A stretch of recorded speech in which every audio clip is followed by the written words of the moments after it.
afternoon, folks. Stephen, Captain Truth Dempsey.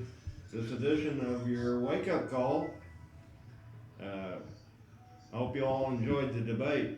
Wow, what a interesting experience. I'd like to give Jeb Bush credit for unveiling a new form of prevent defense. Uh, Jeb, it seems like that money those $1 million that you generated from all your political purchasers or contributors, whatever they were, must be coming in handy. Because evidently they told you that the only way you can beat Donald Trump is just to not let him say anything. For those of you who missed that segment, Jeb was asked a question and he offered some element of an answer, and it had pertained to somewhat to Donald Trump. And then the moderator asked Mr. Trump for a follow-up question, and evidently Jeb had an out-of-body experience of some kind or something. He thought he became Mr. Trump, or either that or he thought the moderator said Mr. Bush again. But so it was Mr. Trump's turn to speak, and he got out about 3 words, and Jeb just took over. It was really kind of a neat experience to see Donald react to that. He questioned whether, Jeb had just finished speaking, and he thought it was his turn. And he says, "Who is speaking now? Whose turn is it to speak?" And Jeb said that he was speaking again. And it was kind of it was interesting. I hope you enjoyed it. That's one thing about the debate. You can always get a lot of the good excerpts. If you miss it, it's not going anywhere. It's going to be in the news for a while. And it was today's. I listened to several of the comments today about the debate, and I agreed with every comment that I heard regarding it. Because of Donald Trump, the whole discussion was our security. The media that doesn't want to talk about it, and the president that can't even pronounce the word terrorist. Because of Donald Trump, that's about all we discussed.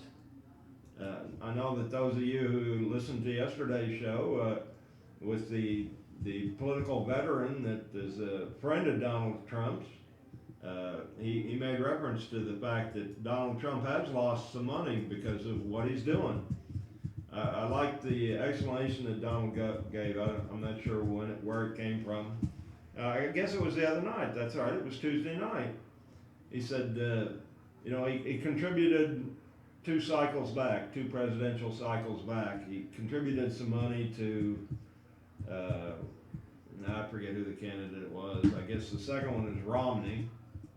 And I forget who ran against Obama. Oh, it's McCain. Yeah. I don't know, Donald. I don't know if that was backing a good horse there or not. But he actually thought that McCain could win the election, I guess. Somebody told him that. Maybe Donald had an awakening. Maybe Donald, something came into his life that caused his wake-up call. And I guess this was it, now that I think about it. He contributed money to McCain, and he was kind of hoping that McCain could turn the country around. He didn't, and he lost. And then the next cycle, he contributed money to Romney, and of course he lost too. And he said, "Well, I figured the only way this is going to get done is if I just do it myself." And the gentleman who has been his advisor said he talked to him the other day, and he is losing some of his income streams. Some of the people have backed out of deals that he was involved in, and Alex was questioning him about it, and that was really neat. I encourage you. That's December 10th on Prison Planet. It was the best way for me to watch it on my computer. It was the Alex Jones show. He was on about the middle of the second hour for most of the rest of the 3 hours. And to see that political advisor, a big smile came on his face when Alex was asking him the question. Because Alex said, well, do you think he's worried about that? You know, he's losing his economic base or something like that? And he had a big smile came over his face. And he said, Alex, he doesn't care. He says, he's just like you and I. He says, there's nowhere to go. Folks, we win this election, we get this country turned around, but there is no turned around. There is no country for us to live in. And that's my take on it, at least. I'd be willing to listen to somebody else's take if they got a different one, if they got a little more optimistic, or how important this might be, this upcoming election. I think all of us should do our best to see that as many people as we can be brought up to speed on as many deceptions as they have encountered. That's where it's all at, folks. You remember when we've talked about what the Cheney and his statements regarding when he was serving as I guess liaison, or I guess vice president to Bush before Obama. He said, we don't care what reality is. We create reality. They take the facts, they create a scenario to support the facts, and then they figure out who they're going to blame for whatever happened. It's called false flag operations. It's done intentionally and deliberately to discredit anyone who might be your enemy. The Clintons are absolute masters at it. That's why Hillary handled all the female outbreaks when Bill was in the presidential office. Got to discredit those women that say they were raped and brutally assaulted by her husband, not because she cared about her husband, because they didn't want any of that coming to light. Got to keep it out of the public view. I don't know how many of you saw the Wag the Dog movie. It's been 12, 16 years ago. That's all that was. The president at that time declared a war on a non-existent country and started shipping soldiers allegedly, and the media went along with it. All the media went along with it except for one investigative reporter. And he kept showing up at all the press conferences. He wanted to know, where is this country? I can't figure out where these guys are going. And of course, there was no country, there was no war. It was all made up. They didn't care. They took Cheney's instructions to an absolute peak. They don't care what the truth is. They'll tell you what you're to believe. And if you're tired of that, folks, then now's the time to do something about it. And then what do? You study, you learn, you listen. That's the way you learn. You listen, people will tell you where they're coming from if you'll just listen to what they say. And then you determine whether or not they're telling you the truth. Our chakra point, our discernment chakra has been out of whack for quite a while. And if you'll make an effort to get back to a healthier state, and I can help you with that. I suggest you go to, when you get a chance, and hopefully you're reaching for a piece of paper and a pencil, you write down this website, Speed Healing, SPEED, Healing, HEALING.com. That will take you to the International Academy of Lymphology. Lymphology is the study of your immune system. You know how important your immune system is, folks? Well, if your immune system isn't at peak efficiency, you're going to have illness, disease, and pain and discomfort in your body. But you're not supposed to have that. Of course, the air's polluted, the food's polluted, and the water's polluted, so you got to do something to counteract all that. And then the first thing they did when they started this corporate farming is they took a lot of the minerals and the trace minerals and the essential elements out of the food. It's hard to get all the essential elements that you need now in today's world. And Alex just happens to have done research on all this. So at Infowars.com, you can go to the health segment. I'm a little vague on how to get there. It's Infowars.com/health, I think, or you'll find it on there. Either that, or you'll hear, if you listen to enough shows, you'll hear the advertisements. I usually don't play the advertisements on here. Today I wanted to, and I admit, I listened to the debate last night. I had a strange situation. A young lady that told me the bay number to get to the Silverton, but she was behind the plexiglass bulletproof counter there at the South substation, but she didn't know which one of the 217s, or she didn't tell me there were two 217s. One goes to Silverton, and the other one never gets close to Silverton. Instead, she sent me to the bay with the 217 that didn't get close to Silverton. So after 30 minutes, I decided I didn't see the Silverton coming up, and I knew it wasn't that far. I asked the driver, and he says, you're going the wrong way. You need to get across the other side of the road and then take the 217 the other way. I said, okay. So I got off the bus, went over across the street, waited 15, 20 minutes for the 217 headed the other way and to come there. He was right. It eventually came and went right back to where I had started an hour and 25 minutes before. It didn't go to Silverton until it stopped back where I'd started at, and then started for the Silverton.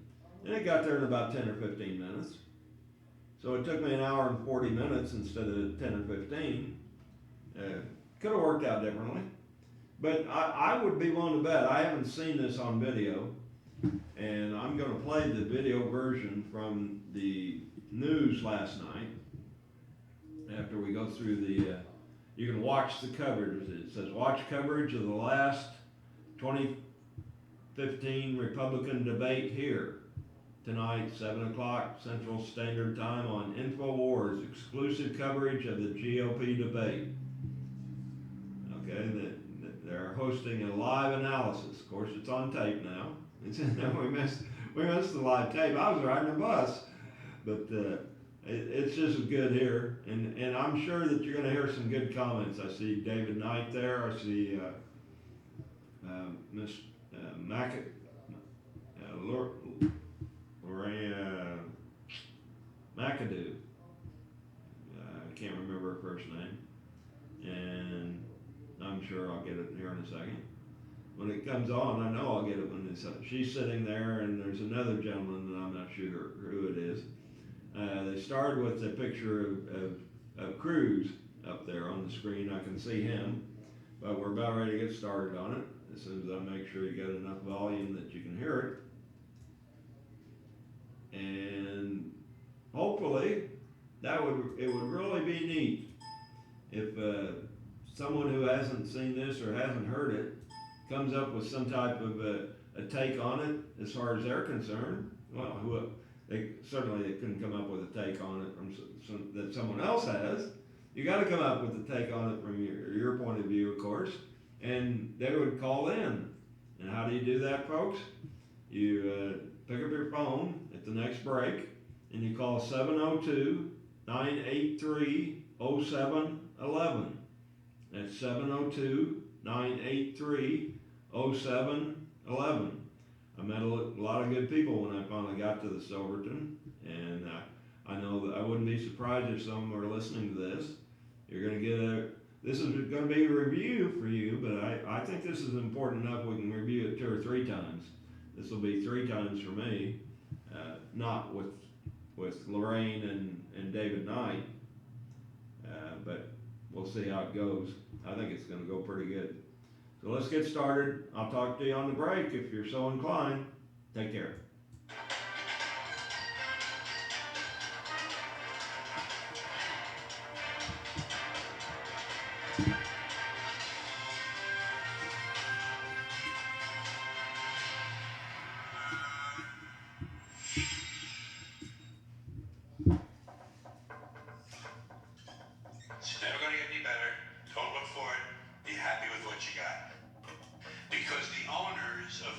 country don't want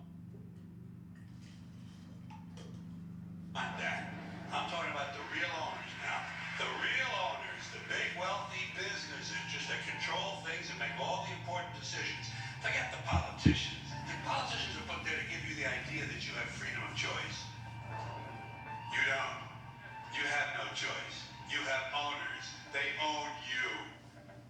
They own everything. They own all the important land. They own and control the corporations. They've long since bought and paid for the Senate, the Congress, the state houses, the city halls. They got the judges in their back pockets. And they own all the big media companies, so they control just about all of the news and information you get to hear. They got you by the balls. They want obedient workers. Obedient workers. People who are just smart enough to run the machines and do the paperwork, and just dumb enough to passively accept jobs with the lower pay, the longer hours, the reduced benefits, the end of overtime, and the vanishing pension that disappears the minute you go to collect it. And now they're coming for your Social Security money so they can give it to their criminal friends on Wall Street. It's a big club, and you ain't in it. You and I are not in the big club. The owners of this country know the truth. It's called the American dream, because you have to be asleep to believe it. But I'll tell you what they don't want. They don't want a population of citizens capable of critical thinking. They don't want well-informed, well-educated people capable of critical thinking. They're not interested in that. That doesn't help them. That's against their interest. That's right.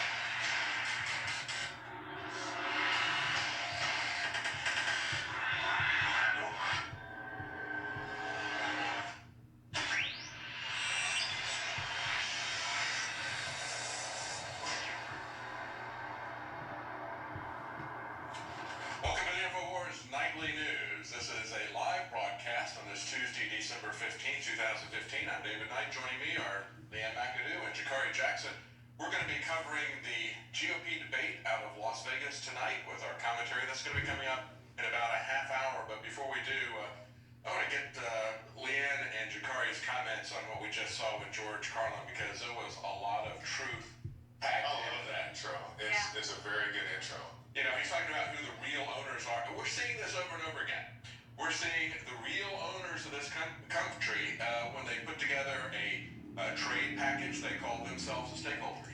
They put together this trade package and they don't show it to even the people that we've supposedly elected. They're not allowed to look at it. They're not allowed to talk about it. We're not allowed to look at it for years. And then they're going to run this thing through. Once they get it run through, they'll be able to change it at will without any further input from us or any oversight from us. We just saw the same thing happen with the climate treaty. So these people who are in the club that we're not in, the stakeholders of America, they're the ones who are going to be, we're going to be watching and talking about tonight. And of course, this debate that we're going to be watching tonight is going to be coming from Sheldon Adelson's house. Sheldon Adelson's house. The Venetian Hotel in Las Vegas. Sheldon Adelson, this gigantic Republican donor. And just to put in perspective the amount of money that he gave last time, he gave $98 million to Republicans in the 2012 election. To put that in perspective, in 2012, I'm looking at the Federal Election Commission figures here, George Bush spent way more than anybody else, any of his Republican rivals, way more than Al Gore in terms of winning the primary. He spent $91 million that year. Now his rival, his chief rival, John McCain, including federal matching funds, got $45 million. So yeah, let's turn that a little bit so you can see that. Which way?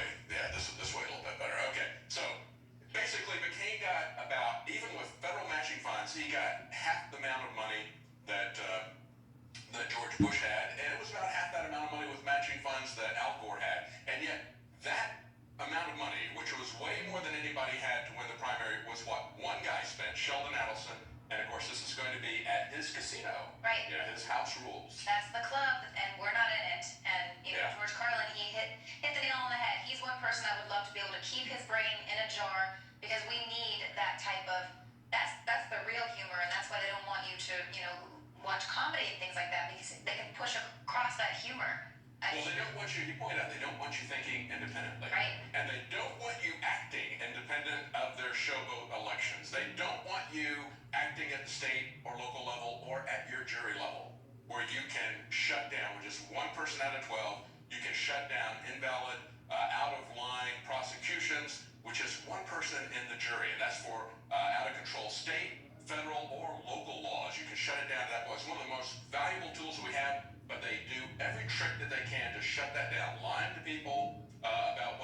out the judges giving instructions that are flat out lies, Right. punishing people, punishing lawyers if they talk about it, the same way they manipulate the electoral system. Right. Well, we talk about the elections. I believe it was last election we had Gary Johnson, who was a candidate, but they didn't allow him into the debates. They refused to debate Gary Johnson, even though he's I guess, the leading libertarian candidate, because they didn't want any type of dissenting opinion outside of their control of left-right paradigm. That's right. He wasn't part of the club, even though he had been a two-term Republican governor in a Democrat state.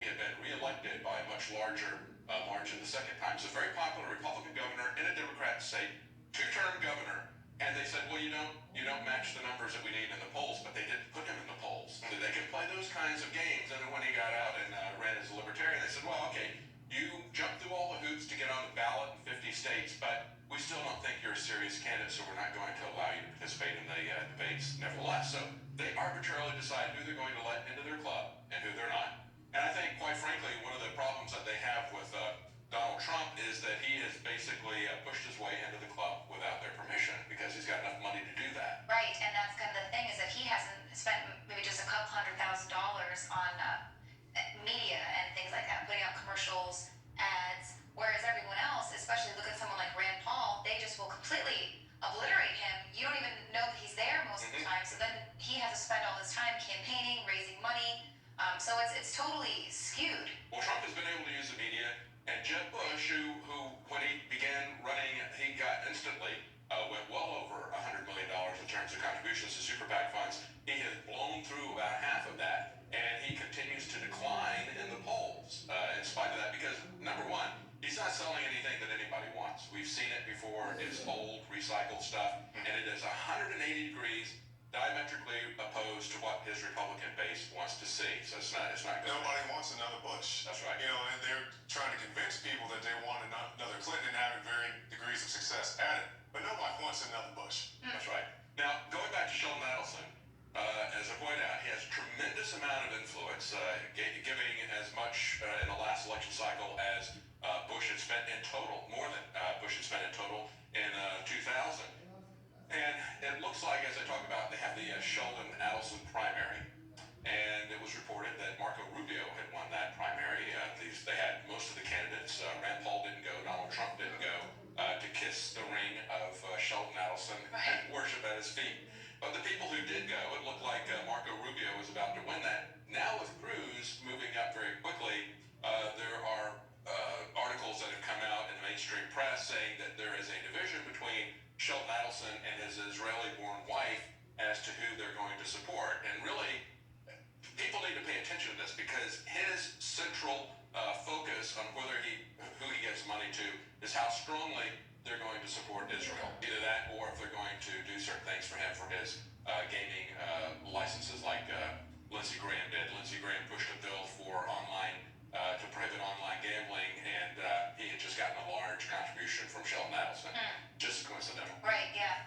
Well, so why do you think there's such a witch hunt out for donors like the Koch brothers or something, but you don't really see that with Sheldon Adelson? Yeah, it's interesting. It's interesting.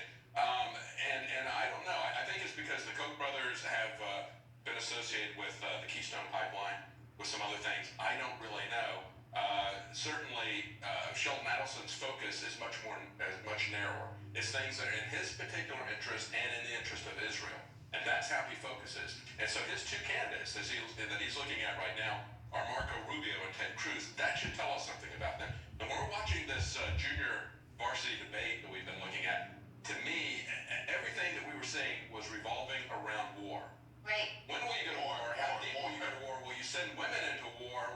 War. I am so sick of this from the Republican candidates. And the elephant in the GOP debate is the fact that ISIS, the big boogeyman, of course, we all know, and we've been saying this over and over again, and we need to do a split screen when these guys start pontificating about how we need to get involved and send troops to Syria and everything. We need to put that screen up there and say, look, just today we found more evidence of social media being run out of our ally Britain.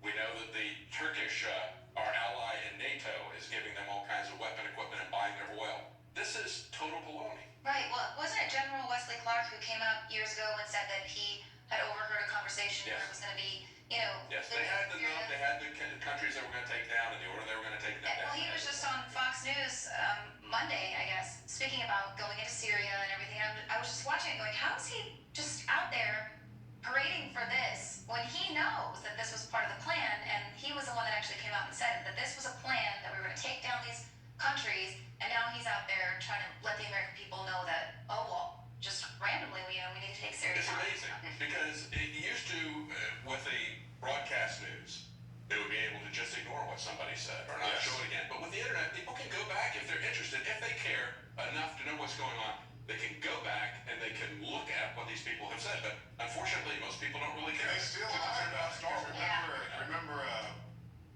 if you want your plan, you keep your plan. And they didn't say that. They Yeah, made they're entire like- montages I'm of going it. to say it about You know, 20, 30 times. So yeah, they can go back and look at it, but the politicians still find ways to weasel out of it. I actually just tweeted out the video with Bush telling everyone, in 2001, well, why do they hate us? So they hate us for our freedoms. They hate us for everything we've got here. And then now we're seeing the same thing again with ISIS. This was a story out of Slate. ISIS gives us no choice but to consider limits on speech. Yeah. And so we're seeing this again and again. We need to speak. Well, if they hate us for our freedoms, they don't have much to hate us for anymore. Yeah, they must like us a lot better now.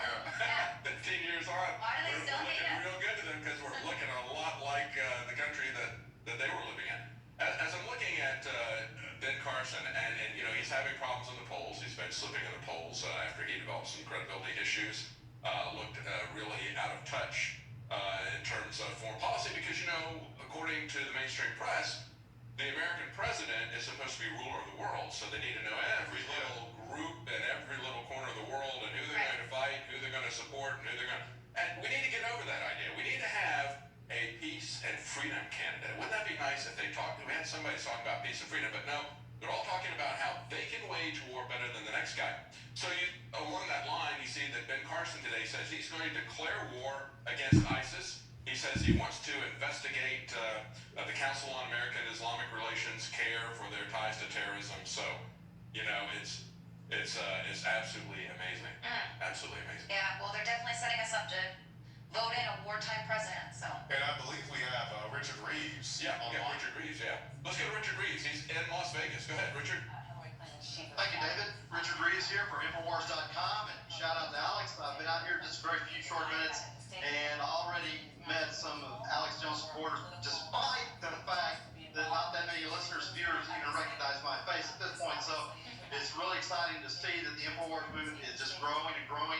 The city obviously is abuzz with the GOP debate. They are doing a security theater here. It's not probably as bad as Popeville was. The Pope. Oh yeah, when we went to Philadelphia, that was ridiculous. You didn't have to walk for 2 hours carrying your luggage.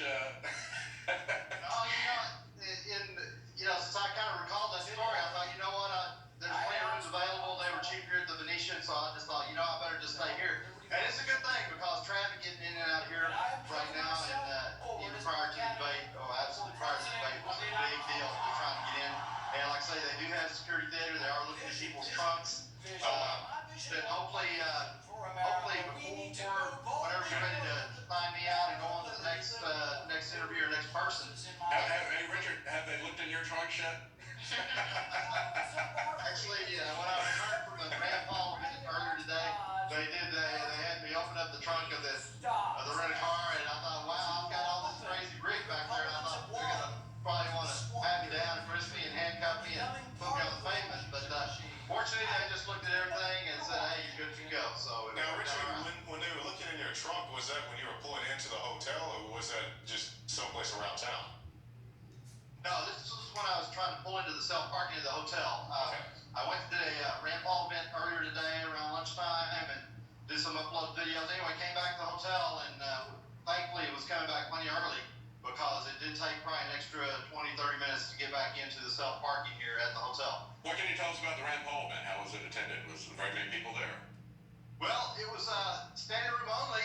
The room was a little small. It was about 100 people maybe, standing room only, and there was quite a bit of press there. A lot of excitement, and if you saw that YouTube earlier, we may see some real fireworks coming up in this debate tonight with Rand Paul saying that Donald Trump would be not too good, according to Rand Paul. Well, I sure hope so. It's about time he... Yeah, we got a couple of clips saying that it's time to attack Donald Trump, so we're going to play some of Well, those clips. I'd like to see Rand Paul hit the barbed wire, but how about all the issues? How about the Right. philosophy? Have some passion about all these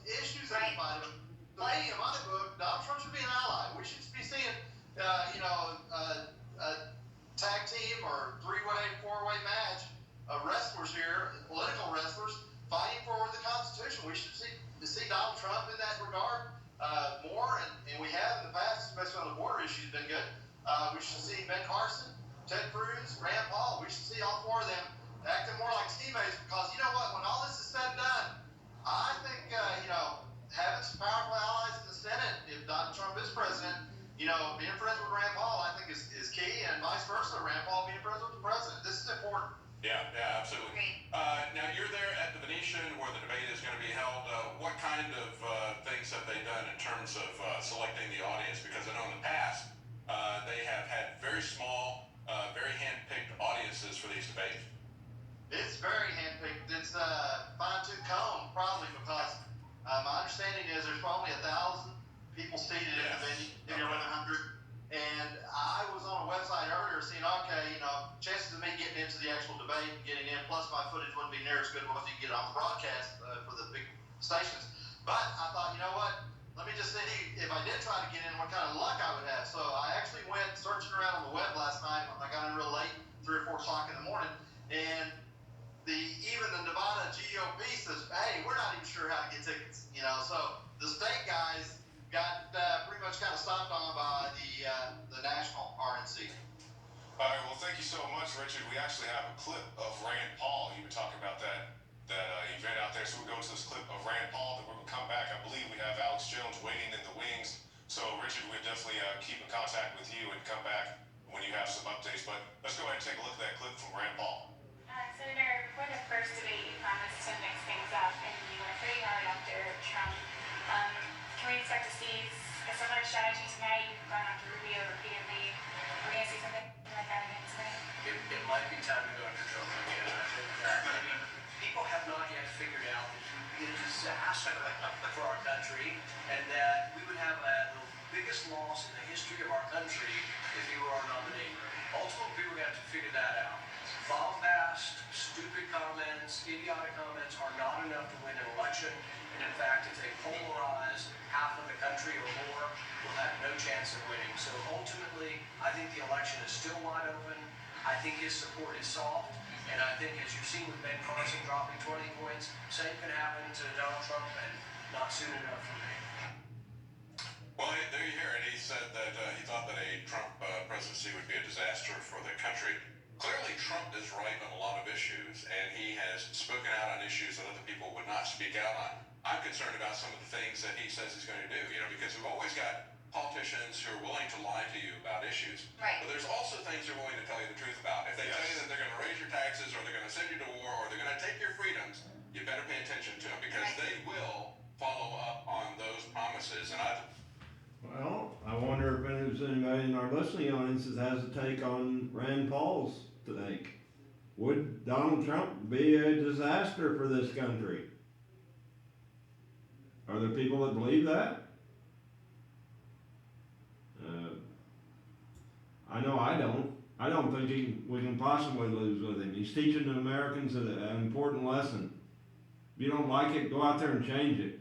It's up to you. Look at that person in the mirror. You're the one that's going to get it done if it's going to get done. You can't depend on these people to do anything except jabber and tell you what they're going to do, but they just never get around to doing it. It just seems like. Well, I saw a lot of action behind Donald Trump. He thought he could pay somebody else to do it. Found out he couldn't do it. I'll just do it myself. Yeah, it may cost me my fortune. I may be disgraced by the number of people. He lost a number of contractual relationships. So what? He's got enough money. He's not worried about it. He's worried about his future, his family's future, and the future of this country. What are you worried about, folks? I noticed I went forward some. We're going to get a take from Alex Jones before the debate actually starts. I haven't heard this, but let's go ahead and listen to it and see what Alex has got to say about it. Talking to Alex Jones, off air and stuff like that. So what we're talking about here is really big. And so are we gambling on Trump, Cruz, or Paul? Absolutely. But we're not gambling when we sit here and just eat each other up and kill each other over who's the best, in the Republicans, but ignore the Democrats. Here's the deal.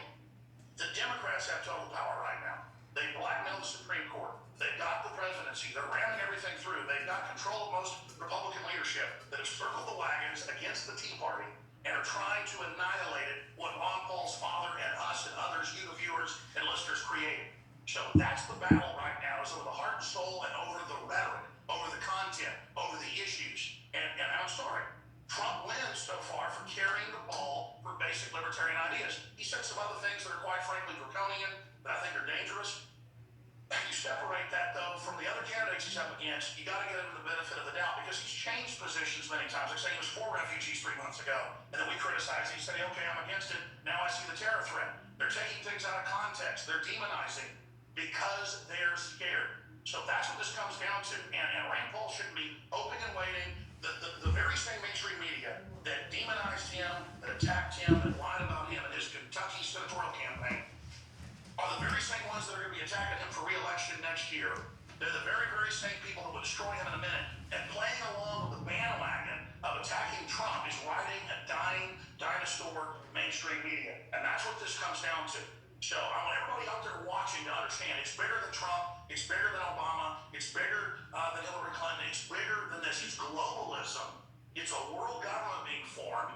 And InfoWars, and you, the viewer and listener that carry the ball for freedom, you are the resistance. And so on Facebook mentions on camera above me, or right here on the InfoWars feed, all the viewers, this is what's happening right now. We know Hillary is coming for our guns and our sovereignty. We know Bernie Sanders is. We know Goldman Sachs is funding both of them. We know that the delegate process that we talk about more with Richard, that's why Richard's on tonight when he comes back on, is to talk about what's broken big since we talked about it a few weeks ago and last week, that the Republicans are bragging with the Democrat insiders that they're going to gain the delegates, have a brokered convention, and when they have that brokered convention, just like they did in 1980, they told Reagan, you take George Herbert Walker Bush, or we're not going to nominate you. Well, they're saying they're not going to go with Trump or Rand Paul or any of these people.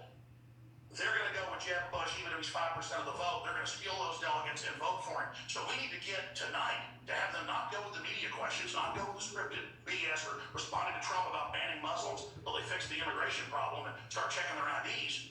We need to get them to tweet at them and others before they go live. And the media, because we're as big as the mainstream media now, or bigger, to point out, hey, what about a broker convention? What about these plans to steal the elections for the Bushes or the Clintons again? These are the big issues that we face, ladies and gentlemen.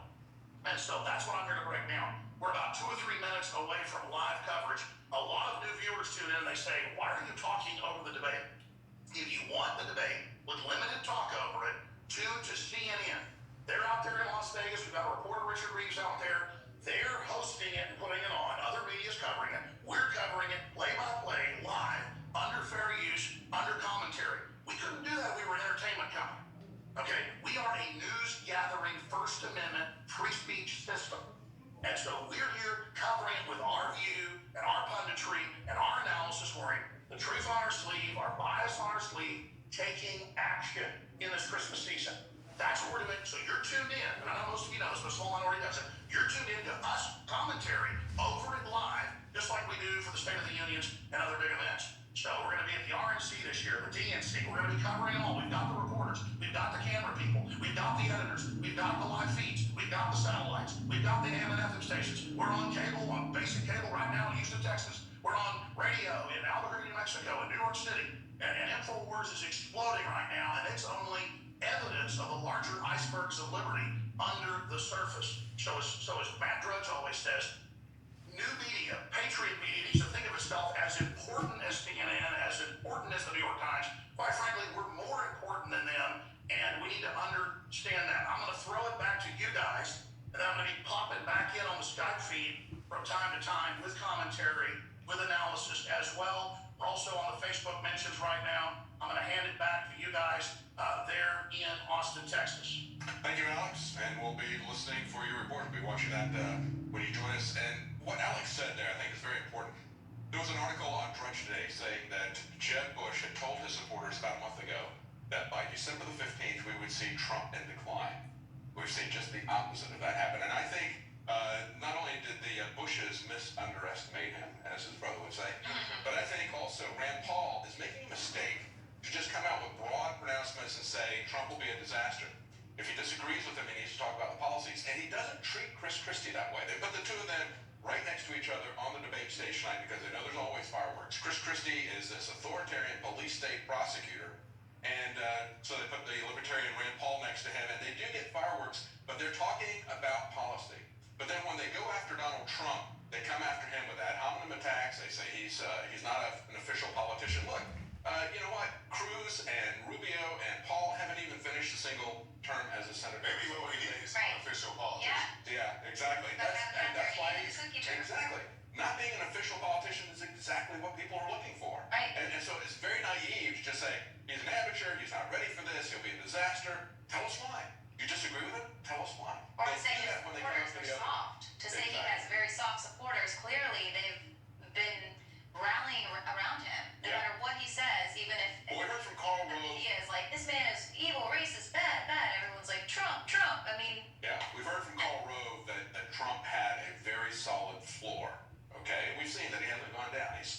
That's very unprecedented. But then Karl Rove also said, but that's also a ceiling. He's not going to go above that. Now we've seen that didn't happen. Now we've seen him jump 10 points or more this last week, because he's not only talking about the open borders, but he's talking about it in the context of our government not only demanding that we're going to send our troops to Syria, but demanding that they're going to bring jihadi troops into America, that they're going to fly them in here, because they can't project their jihadi power into America. They're going to go fly them in. They're going to import them. So they don't have to bother trying to cross the ocean, get into Central America, and come up to the soft, unpatrolled underbelly of America. They'll just bring them straight in. Just straight in. Yeah, first class flight. And also, too, we're seeing how they're really, saying how Tashfeen Malik, the female shooter there, how she was able to pass 3 different background checks, even though she was making all these posts on social media in support of jihadism. And now they're coming around saying, well, we need to be able to look at the Facebook posts, so we need to be able to... They're pretending that they're not looking at all that stuff. And we're seeing that stuff being sold to us by Fox News, FAUX News. It is absolute nonsense. We know that they're looking at everybody's stuff. Well, that's the problem, is that they're looking at too much stuff. When you have someone that is specifically making comments in celebration of jihad, how do you not see that if you're pulling all this data specifically for terrorism? We also know they've told people to stand down. When you've had people who are not at the top, because there's compartmentalization. So when people find this, they vet this out, they report to their supervisors, they're told to stand down. We were told by Thomas Drake that the people at the NSA were told to stand down. Let's go to a quick station break. Is that what you're saying, Rob? Twitter station. Twitter station. Let's go to a Twitter station, not station break. Let's go to a Twitter station. We got Darren McBreen at the Twitter station. Darren, what you got? Oh, He's got no mic. some Okay, audio so there we go. difficulties This there. is a live So let's broadcast, remind everyone, folks. are we using the GOP debate hashtag as well? So That's right. Hashtag GOP debate. Real Alex Jones at InfoWars, and use the hashtag GOP debate to send us in your questions. And Darren McBreen and Joe Biggs will be manning the Twitter station all night. So That's right. We want to get your feedback. This is a very important part of the broadcast. Yeah, let's go back to Richard in Las Vegas. We have Richard Reeves, our reporter, on the ground right in front of the Venetian Hotel, Sheldon Adelson's house, where they're going to be having this debate. Richard. Yes, sir. Reporting with Infowars.com, Richard Reeves. And I'll tell you, Alex always says so much so fast that he was talking about how that the Republicans and Democrats and New World Order have all worked to conspire to set up a hijacking of delegates in the upcoming GOP in July in Cleveland. Now, the strange thing is like I discussed in one video, they created this splinter strategy where they knew that Jeb Bush could not win, but about 20% of the popular vote. So they literally strategized about bringing in candidates and, bringing in more candidates. That's why there's a whole slate of 15 or 16 candidates, because they want to split and divide and conquer down to a point where, Jeb keeps his 20 and everybody else gets below 20. And then when you get these winner-take-all delegate states like Florida, then Jeb Bush, with 20% of the popular vote in the primaries, could have, and may still get hijacked, but he could have potentially won the nomination for the Republican Party. The good news is they were not counting on Donald Trump jumping in this race, because one of their ideas by doing that strategy I just discussed was that they would run Patriot candidates out of money. After 4 or 5 states, if you don't score up high in the numbers, if you're finishing 2nd, 3rd, 4th, 5th, then your money dries up for the candidates. So you're going to see, once the primaries start in late February going into March, then you're going to see candidates fall by the wayside real quick. So they weren't counting on Trump coming in. He's got his money that he needs to sustain him through the race all the way to the RNC and beyond. He's even getting donations from the general public. So he's got the money. So the GOP was not counting on that. Now, nonetheless, here's the situation as well, is the GOP delegates have been running the show for so long that they just know that normally, under normal circumstances, they win at the RNC just by showing up. Just by showing up. Just those warm bodies showing up to their precinct conventions, just by the warm bodies showing up to their caucuses, their caucus conventions, they have had sufficient numbers to rule the roost. So basically, they're on the flip side of where the Ron Paulards were in 2008 and 2012,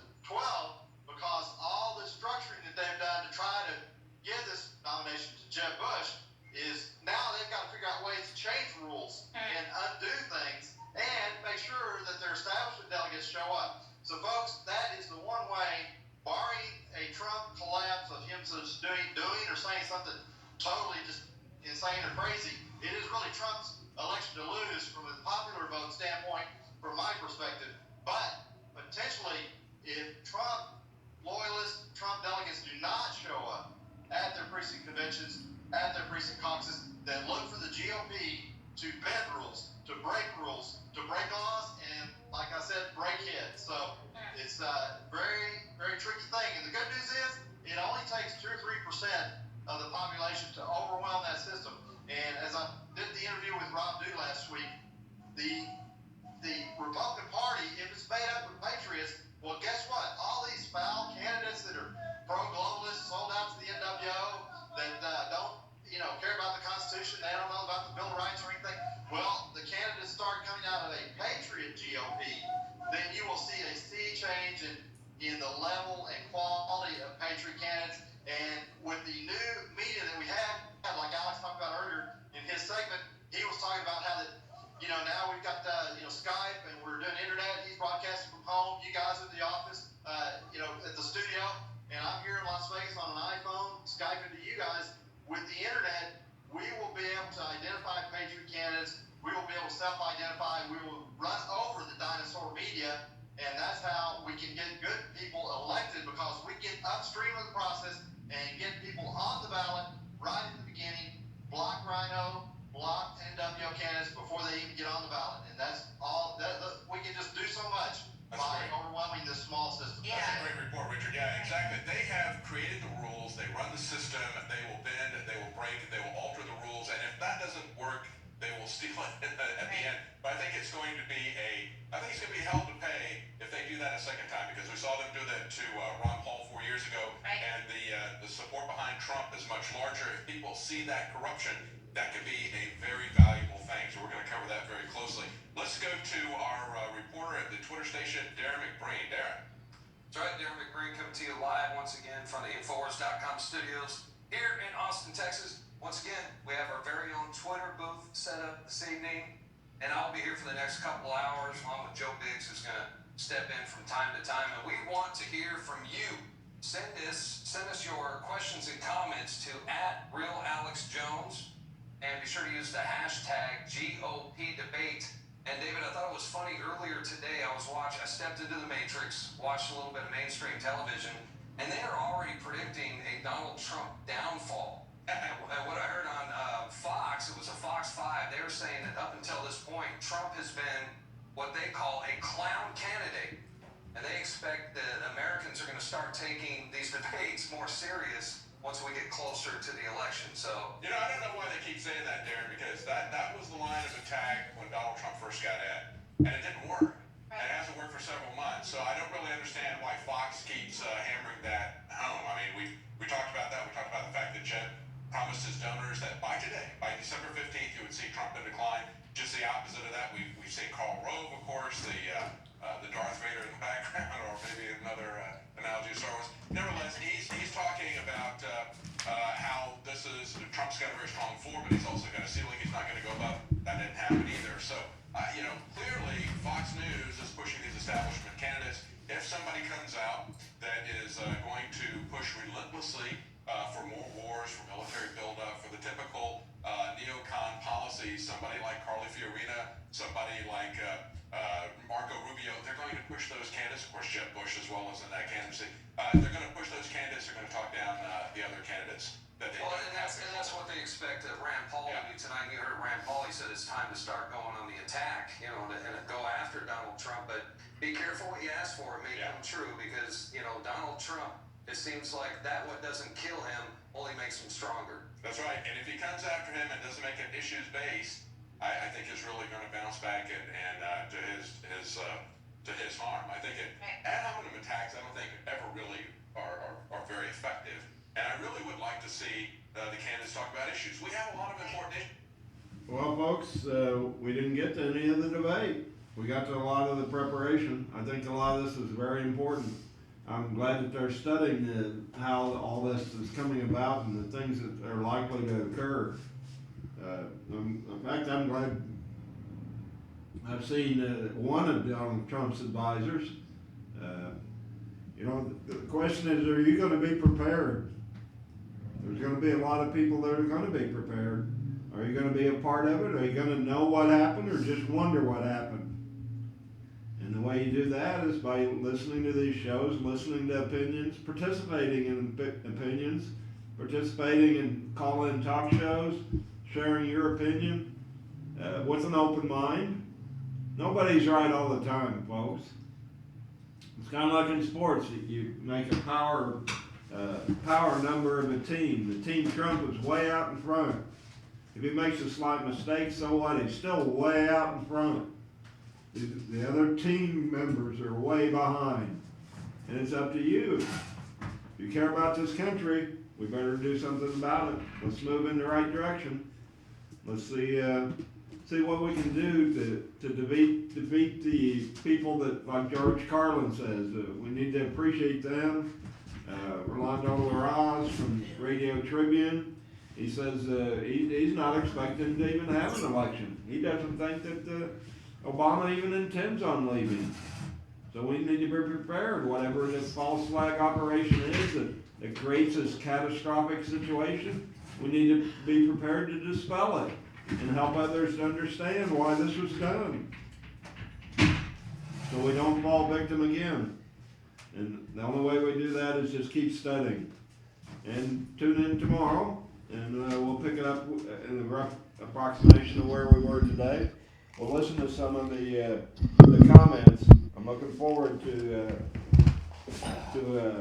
Mr. Bush's comments to Donald.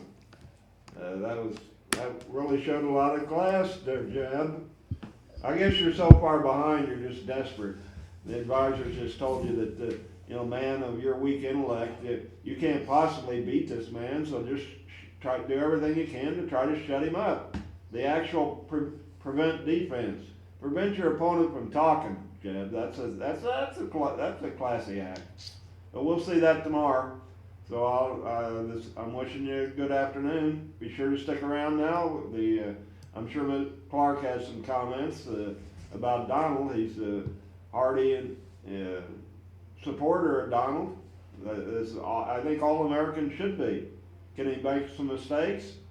Yeah, but look at the alternatives. We don't have any alternatives, folks. He's putting his life and his fortune on the line for you. So let's decide what you're going to do about it. I'll talk to you tomorrow. Stay safe, travel safe. Have a good evening. Bye-bye.